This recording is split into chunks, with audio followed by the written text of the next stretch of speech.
پاکستان سے کسی نے پوچھا ہے کیا خواتین اپنی آواز میں اس طرح نعت پڑھ سکتی ہیں کہ ان کا چہرہ چھپا ہوا ہو, صرف آواز آ رہی ہو؟ مطلب اس طرح سے یوٹیوب چینل یا ٹک ٹاک پر یا انسٹاگرام پر جائز ہے یا نہیں؟ کچھ عورتیں یوٹیوب چینل چلاتی ہیں, ان کا منہ بھی کور نہیں ہوتا, لیکن وہ اسلامک ویڈیوز بنا رہی ہوتی ہیں اور اسلامک باتیں کر رہی ہوتی ہیں, لیکن اگر میں کور کروں تو کیا یہ جائز ہے یا نہیں؟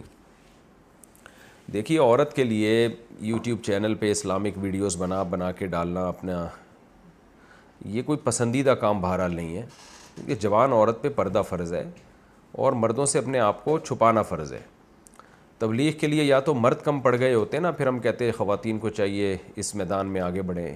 ہاں کوئی ایجڈ خاتون ہو تو وہ ایک الگ بات ہے, جو ذرا معمر خواتین ہوتی ہیں, ایجڈ خواتین ہوتی ہیں, وہ ٹھیک ہے, لیکن جوان لڑکی کا اس کو کیا ضرورت ہے یوٹیوب پہ آ کے وہ لوگوں کو نصیحتیں کرے, تبلیغ کرے؟ اس میں مرد بھی تو دیکھ رہے ہیں, مرد بھی سن رہے ہیں.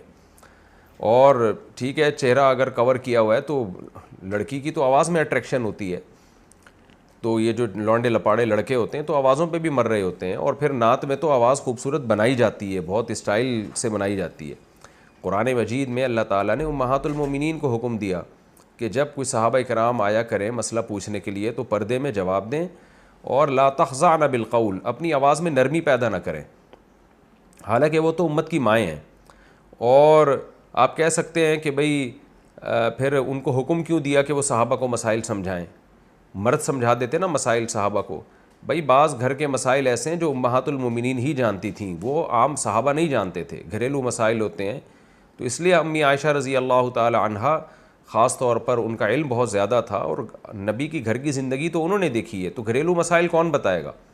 تو اس لیے صحابہ کرام سفر کر کے ان کے پاس آیا کرتے تھے, تابعین تبع تابعین ان کے پاس آیا کرتے تھے دین سیکھنے کے لیے, تابعین آیا کرتے تھے. تو قرآن نے پہلے کہہ دیا کہ بھئی پردے میں جواب دینا ہے, وہ مجبوری تھی حضرت عائشہ کی, کیونکہ وہ مسائل حضرت عائشہ ہی جانتی تھیں. تو قرآن نے کہہ دیا کہ لا تخضعن بالقول, کہ آواز میں نرمی پیدا نہ کریں. جبکہ آج کل جو یوٹیوب پہ خواتین آتی ہیں وہ تو بہت بنا کے آوازوں کو باقاعدہ بناتی ہیں, تکلف کرتی ہیں, وہ نارمل وے میں بات نہیں کر رہی ہوتی, وہ تو چاہتی ہیں کہ لوگ ہماری طرف مائل ہوں. تو اس لیے یہ کوئی قابل تعریف عمل بہرحال نہیں ہے. تو ہاں کوئی ریسیپی وغیرہ دکھانی ہے, کوئی جس میں خوبصورت آواز بنانی نہ پڑے, اس میں اگر کوئی مکمل پردے کے ساتھ بنا دیتی ہیں, اور اس میں بھی میں نے بتایا جیسے ایجڈ خاتون ہو تو وہ اس میں فتنہ نہیں ہے. جوان خاتون کو وہ گھر کی چار دیواری ہی میں رہنا ہے, یا اگر کہیں جانا ہے تو پردے کی پابندی کے ساتھ. تبلیغ کرنی ہے تو صرف خواتین میں اپنی صلاحیتوں کو رکھیں, خواتین کے اندر تبلیغ کریں. اب یوٹیوب چینل تو ایسے نہیں ہوتے نا کہ خواتین کے لیے الگ ہو, مردوں کے لیے الگ ہو, تو اس لیے یہ عمل قابل تعریف بہرحال نہیں ہے. عورت کو جو ہے وہ اپنی آواز اور اپنے باڈی کو دوسری خواتین سے چھپانا چاہیے. جہاں کوئی ضرورت ہو تو ایک الگ بات ہے, جہاں ضرورت ہو تو پھر وہاں بول سکتی ہیں, لیکن اس میں بھی آواز میں نرمی پیدا کرنے کی کوشش نہ کی جائے. قرآن کی نص ہے, یہ تو واضح احکام ہے قرآن مجید کے. ویسے بھی یہ ہے نا کہ خواتین جو آج کل تبلیغ کر رہی ہیں, تو سوال یہی پیدا ہوتا ہے نا کہ مرد کیا دنیا میں ختم ہو گئے ہیں تبلیغ کے لیے؟ اب کسی نے سوال پوچھا تھا خواتین کے لیے پائلٹ بننا جائز ہے, اس کا بھی میں نے جواب دیا تھا کہ ناجائز ہونے کی کوئی دلیل نہیں ہے, لیکن ضرورت کیا ہے اس کی؟ بے پردگی ہوگی لازمی ان کاموں میں, گھر سے باہر رہنا پڑے گا, مردوں میں رہنا پڑے گا.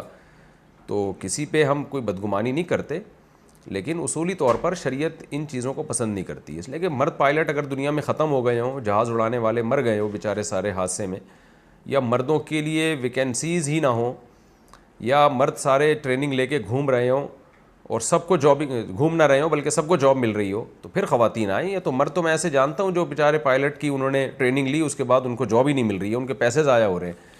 تو ہمارے ہاں تو بس ایک بھیڑ چال ہے, جب چلتے ہیں تو سب چلنا شروع کر دیتے ہیں اس میں.